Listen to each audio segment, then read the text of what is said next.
Assalamualaikum warahmatullahi wabarakatuh. Bagaimana nih kabar Anda semua pada pagi hari ini? Semoga tetap sehat selalu dan tetap semangat ya belajar di rumahnya.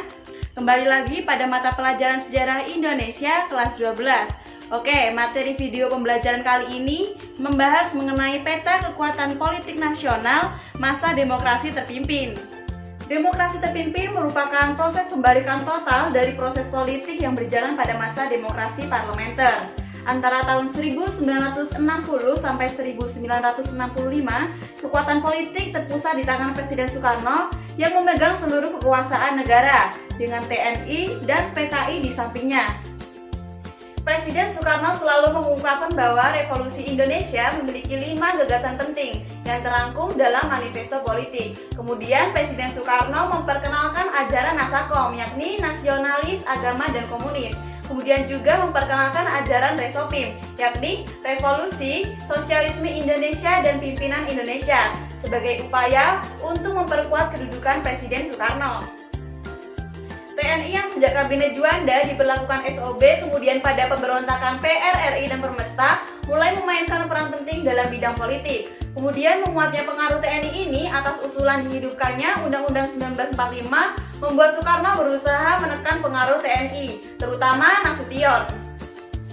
Presiden Soekarno berusaha mendapatkan dukungan dari partai-partai politik yang berpusat di Jawa, terutama PKI, dan merangkul angkatan-angkatan bersenjata lainnya, terutama Angkatan Udara.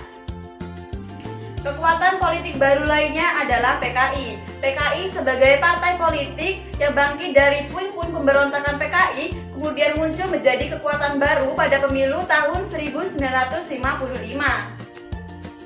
Dengan menerima penetapan Presiden nomor 7 tahun 1959, partai ini mendapatkan tempat konstelasi politik baru. PKI memperkuat kedudukannya dengan menyokong gagasan Nasakom dari Presiden Soekarno. Sejak saat itu, PKI berusaha menyaingi TNI dengan mendapatkan dukungan dari Presiden Soekarno. Kedudukan PKI semakin kuat dan respektabilitasnya sebagai kekuatan politik sangat meningkat. PKI melakukan berbagai upaya untuk memperoleh dukungan politik dari masyarakat. Berbagai pidato Soekarno diikuti dan disesuaikan sedemikian rupa sehingga seolah-olah sejalan dengan cita-cita dan gagasan PKI. PKI terus meningkatkan kegiatannya dengan berbagai isu yang memberikan citra kepada PKI sebagai partai yang paling monopolis dan pendukung Presiden Soekarno yang paling setia. Ketika Presiden Soekarno gagal membentuk kabinet gotong royong pada tahun 1960 karena mendapatkan tentangan dari kalangan Islam dan juga dari TNI Angkatan Darat. Kemudian PKI mendapatkan kompensasi tersendiri dengan memperoleh kedudukan dalam MPRS, DPRGR, DPA, MPPR, dan pengurus Front Nasional. Kondisi ini mendorong pimpinan TNI Angkatan Darat berusaha untuk meimbanginya dengan mengajukan calon-calon lain sehingga menjadi pengontrol terhadap PKI. Pada akhir 1964, PKI disudutkan dengan berita ditemukannya dokumen milik rahasia PKI yang berisi tentang rencana perebutan kekuasaan mutlak yang dipegang oleh Soekarno. Hal tersebut dibantah oleh DNID.